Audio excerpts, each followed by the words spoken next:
थी, होते थे दो चार बदतमीज लोग, आप ही लोग उनको फटकार के चुप कर दिया करते थे।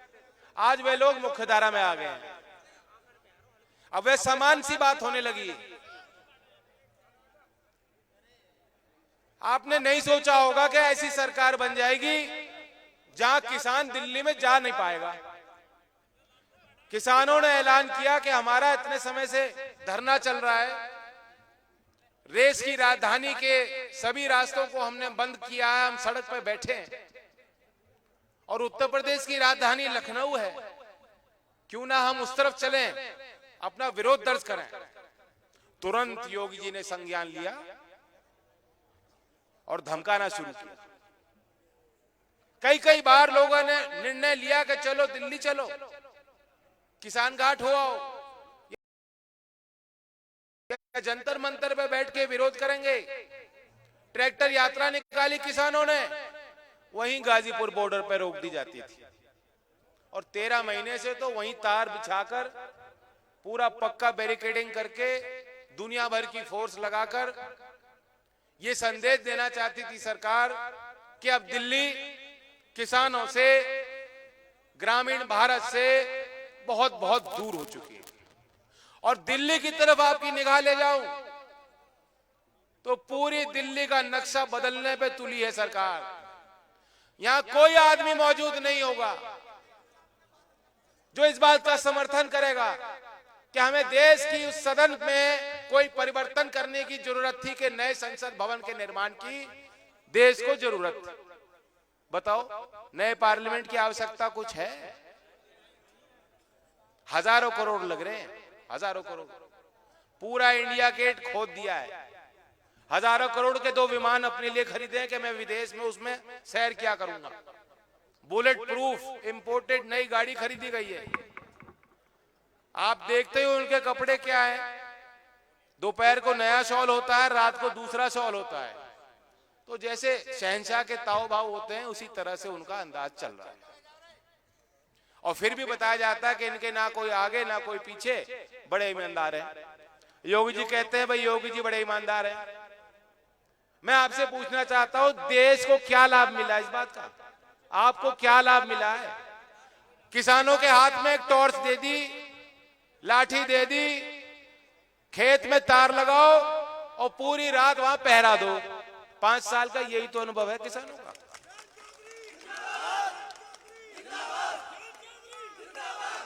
इसलिए कोई साधारण चुनाव नहीं है। 403 सीट पे जो हमारे गठबंधन के रंग हैं, सफेद, हरा, लाल, बहुरंगी गठबंधन है ये। सभी जाति के, सभी जो हमारे पुराने कुनबे थे उन्हें इकट्ठा करके, समेट के, साथ लाकर इज्जत के साथ हम जोड़ने की कोशिश कर रहे हैं। अगर 403 सीट पे आपने बहुमत नहीं बनाई, किसानों ने अपनी ताकत नहीं दिखाई, ये सिर्फ मान सम्मान की लड़ाई नहीं है, ये अस्तित्व की लड़ाई है। इस बात को समझ लो। यहां अगर हम चूक जाएंगे तो 10-20 साल तक कोई हिम्मत नहीं करेगा कि किसान के नाम पे कोई आंदोलन कर ले। कोई नहीं करेगा।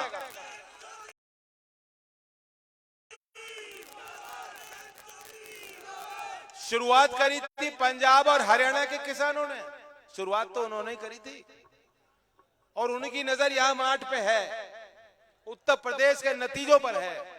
वो देख रहे हैं इन बातों को। और मैं तो नहीं भूल सकता, मैं जानता हूं कि देश का किसान नहीं भुला सकता उस बात को। जब रात को यही समय होगा, शाम को इससे पहले 2-4 घंटे से एक प्रचार शुरू हुआ 28 जनवरी को कि अब बंद हो गया, वापस लौटने को मजबूर हो जाएंगे किसान। सरकार ने पूरा दबाव बना दिया और आज ही जो है रात को हो जाएगा फैसला। सारे टीवी चैनल कूद कूद के यही बताना। पिछले वर्ष की बात है 28 जनवरी को।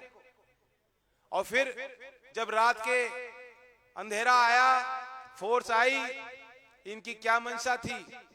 लोनी के भारतीय जनता पार्टी के विधायक गए, अपने गुंडों को लेके गए, मारपीट की, गाजीपुर बॉर्डर पे बैठे उस मोर्चे पे किसानों के साथ। और चौधरी अजीत सिंह जी ने देर नहीं लगाई, जब किसान भावुक हुआ, चौधरी अजीत सिंह जी भावुक हुए और उन्होंने फोन उठा के कहा कि चिंता मत करना बेटा, मैं तुम्हारे साथ हूं। मैं आपसे पूछना चाहता हूं, जो किसान वहां 13 महीने से बैठे हैं, जो माता बहनें वहां बैठी हैं, इतने दूर से चल के आए बैठे, क्या उनका कुछ स्वार्थ था नहीं जी उसमें? आंदोलन को चलाने में उन्हें कोई फायदा था इस बात से? कितना नुकसान सहा उन्होंने। जब चौधरी अजीत सिंह जी ने तुरंत प्रतिक्रिया दी और अपने सारे लोगों को जुटा दिया किसान के सम्मान में, तो क्या चौधरी अजीत सिंह जी का कोई स्वार्थ था? तो इसलिए आज वो वक्त नहीं कि हम एक दूसरे के और अपने स्वार्थ में बटे रहे और उसका फायदा वो लोग उठाए जो किसान के साथ दिन और रात मक्कारी करते हैं, झूठ बोलते हैं, जो सरकार में आके कुचल जाते हैं किसान को। किसी भी सामान्य व्यक्ति का दिल पसीज जाए ऐसे किसी की भी पीड़ा देखकर, लेकिन इन पर कोई फर्क नहीं पड़ा। ये तो सरकार को एहसास हुआ कि हमारी राजनीतिक जमीन खिसक रही है, सत्ता जा रही है, तब जाके ये लोग हड़कंप में आए। और अभी भी ढोंग है। अगर हम और आप चूक जाएंगे, अगर मार्ट की जनता चूक जाएगी, तो मेरा दावा है कि वो कानून भी वापस आएगा और फिर 10-20 साल तक कोई आंदोलन होने वाला नहीं है। और अब चौधरी अजीत सिंह जी नहीं है, चौधरी अजीत सिंह जी अब नहीं है। मुझे आप इतनी ताकत दो, मैं करूंगा कोशिश, मैंने संकल्प लिया, लेकिन हमें ये बात का संज्ञान लेना पड़ेगा कि आज हमारी वो ताकत, वो पहचान नहीं है। बनानी पड़ेगी, जमीन से उठकर बनानी पड़ेगी, काम करना पड़ेगा। मैं तैयार हूं, क्या आप मुझे आशीर्वाद दोगे?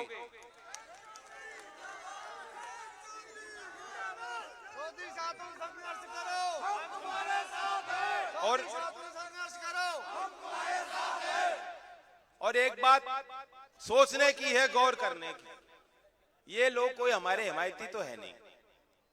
कोई भी काम उन्होंने ऐसा नहीं किया कि हमारा आदमी जो जुड़ा हुआ है, जो चौधरी साहब के समय से जुड़ा हुआ हो, जो खेती करता है, जो कमेरा वर्ग है, कि वो ये महसूस करे कि हाँ हमारी सरकार।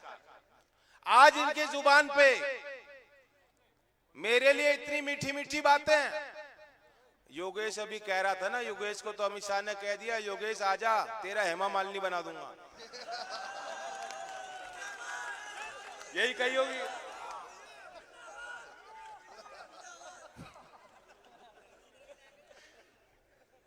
और ना जाने कैसी कैसी बातें मेरे लिए भी कह रहे हैं। कोई प्यार नहीं, कोई लगाव नहीं हमारे लिए। और मैं कह रहा हूं, मुझे खुश करके क्या मिल जाएगा? मुझे तो नहीं बनना हेमा मालिनी। जनता के लिए क्या करोगे? वो 700 किसानों परिवारों के लिए क्या किया आपने? टेनी जी मंत्री क्यों बने बैठे हैं? रोज जो है सुबह उठते हैं और नफरत घोलने का काम शुरू कर देते हैं, और कोई काम नहीं है। अभी योगी जी गए बुलंदशहर में चुनाव प्रचार, और क्या भाषण उन्होंने दिया। कहा कि जब बुलंदशहर का नौजवान यहां से गोली दागेगा पाकिस्तान में, तो देश में तरक्की हो जाएगी। क्या बात है? किसी मतलब कुर्बानी, शहीद होंगे आपके भाई, हमारे बच्चे, और देश में तरक्की हो जाएगी। फिर गए वो मुजफ्फरनगर, कैराना, और कहा ये जो गर्मी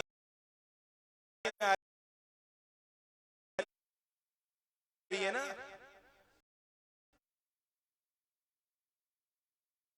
मैं जानता हूं मई जून में शिमला पहुंचा दूंगा।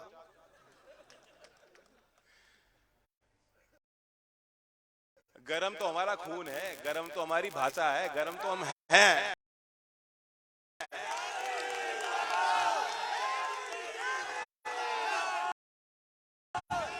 हम तो पैदा ही गरम हुए। ये जैकेट तो मैं ऐसे ही पहन रहा हूं, चौधरी अजीत सिंह तो शॉल भी नहीं ओढ़ते। छोटे थे इतने, उन्हें ठंड नहीं लगती थी बिल्कुल। तो गरम मिजाज के तो हम है ही, क्या इलाज कर लोगे योगी जी? मुझे तो लगता है आपको सर्दी लग गई सर पे।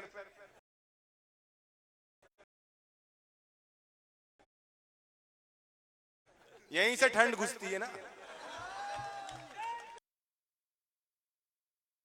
आप योगी जी, मैं आपका बुरा नहीं चाहता, आपका स्वास्थ्य बिगड़ जाएगा, पड़ेगा। बहुत होशियार रहने की का वक्त है,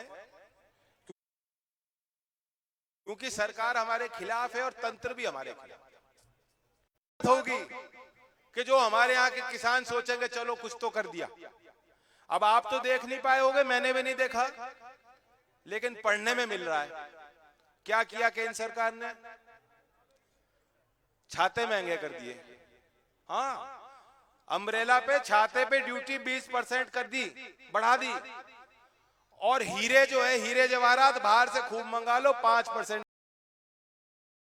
ड्यूटी पे वो सस्ते कर दिए। बहुत बड़ा काम कर दिया मोदी जी ने। और दूसरी बात, अगर हम खेती पे आएंगे, क्या किया? कुछ नहीं।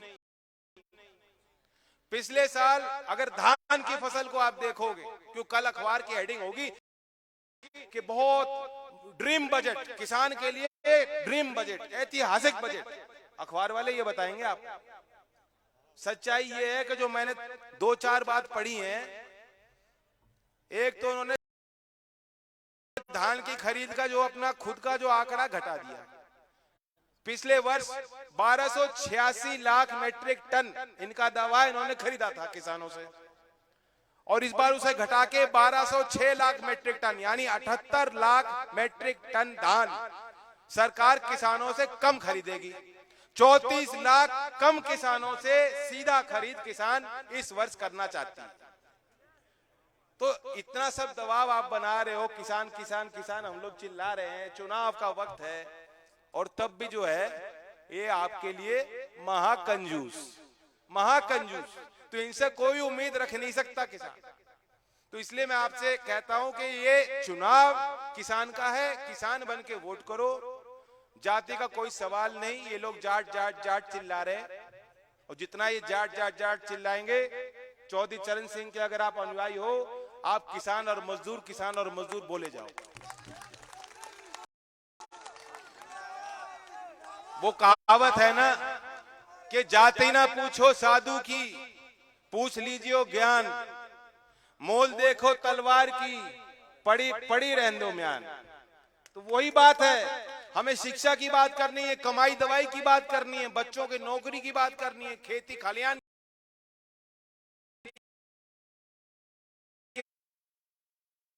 की बात करनी है, किसानी की बात करनी है। और मैं आपको एक ही वादा करना चाहता हूं कि आप माठ क्षेत्र की जनता, तो आप बहुत ही बुद्धिजीवी भी हो, और इस चुनाव में बहुत किस्मत वाले, क्योंकि जब चुनाव का नतीजा खुलेगा और गठबंधन को आप जिता दोगे, आपको सिर्फ एक नहीं, आपको 2-2 विधायक इस क्षेत्र से मिलेंगे।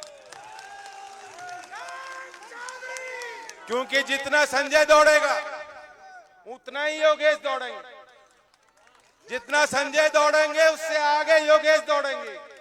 क्यों? दोनों राजी हो इस बात को? तो 2-2 विधायक बनाओ, एक नहीं। तैयार हो? धन्यवाद। जय हिंद, जय भारत। दोनों हाथ उठा के वायदा कर दो, साइकिल के चिन्ह पे मोहर लगेगी, साइकिल के चिन्ह पे। जयंत चौधरी जी को और अखिलेश यादव को सरकार बनाने के लिए मदद कर दो सब लोग।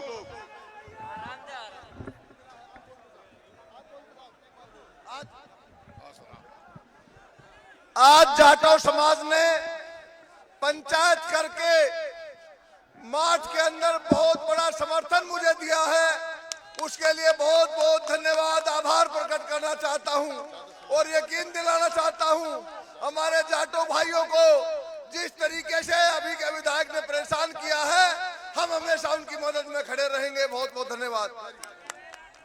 संजय लाठर